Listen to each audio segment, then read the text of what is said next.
tout le monde, c'est Philippe Michaud pour le blog One Shot Baseball et j'espère que vous allez bien. Depuis les dernières années, on a vu la popularité des drones domestiques monter en flèche, sans mauvais jeu de mots. Et puis aujourd'hui, je teste un des nombreux drones qu'on retrouve sur le marché. Il s'agit du Breeze 4K de la compagnie Yuneec. C'est, comme son nom l'indique, un drone capable de filmer en 4K. Il peut également prendre des photos de 13 mégapixels. C'est un drone qui se contrôle de deux façons différentes. Dans les deux cas, vous devez télécharger l'application gratuite compatible pour les appareils iOS et Android. Mais en fait, la première façon de contrôler ce drone-là, c'est via l'application que j'ai dit. Donc, vous vous servez de l'écran tactile de votre téléphone pour monter, descendre, rouler, rotationner, tout ça, votre drone. Et puis, la deuxième façon de contrôler le drone, c'est avec cette télécommande-là.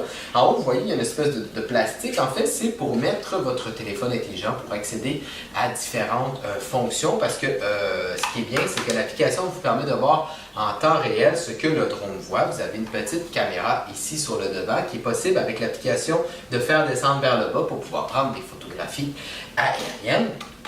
D'ailleurs, du point de vue un peu plus technique, il est capable de, donc je l'ai dit, filmer en 4K, prendre des photos de 13 mégapixels. Et puis ce qui est bien, c'est qu'il peut aller jusqu'à une distance de 100 mètres, en fait, un rayon de 100 mètres environ, et puis une altitude de 80 mètres. Pour ce qui est de l'autonomie, bon, je dirais que c'est un des points peut-être négatifs plus ou moins du drone.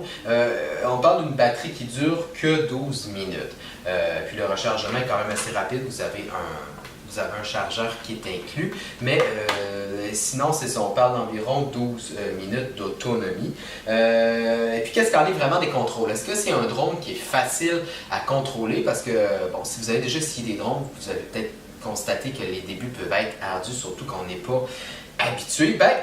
Honnêtement, là, il faut peut-être une petite période d'adaptation de peut-être une quinzaine, vingtaine de minutes si on n'a jamais essayé le drone. Mais sinon, les contrôles sont quand même assez faciles. Le drone est très réactif, surtout que vous avez 5 façons différentes de contrôler votre drone. En fait, le mode pilote, c'est le mode de base. Il permet de déplacer le drone à l'aide des commandes traditionnelles. Vous avez le choix entre les modes 1 et 2 dans les paramètres du drone. En fait, c'est ce qu'on vous dit si vous voulez contrôler avec vos pouces ou bouger un peu votre téléphone intelligent. Sinon, le mode selfie, c'est à mon avis un mode vraiment pour débutants. Ça permet de prendre justement un selfie de nous-mêmes sans aptitude de pilotage préalable.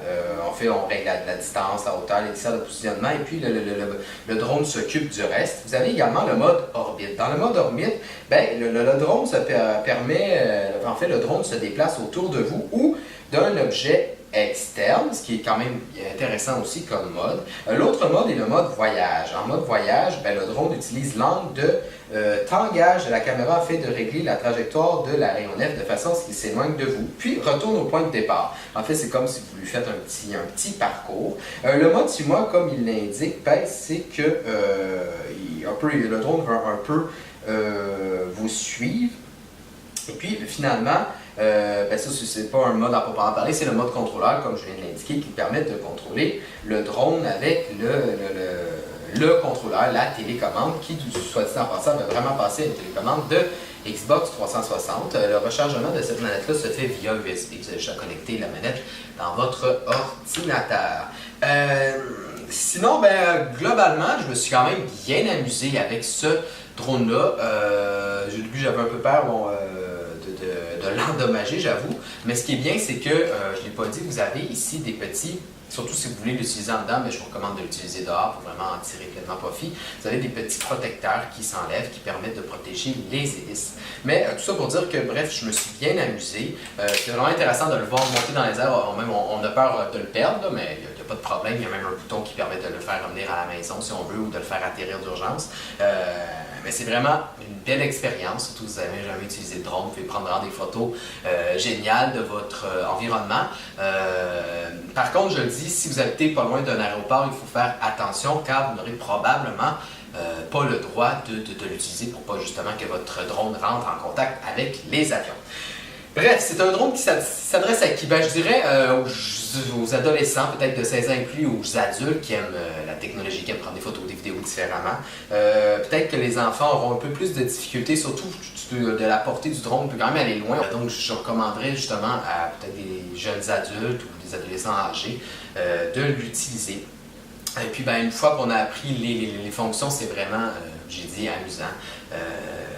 Bref, c'est un drone que je recommande aux amoureux de la photographie qui ont envie de prendre des photos justement d'un point de vue, d'un angle un peu différent.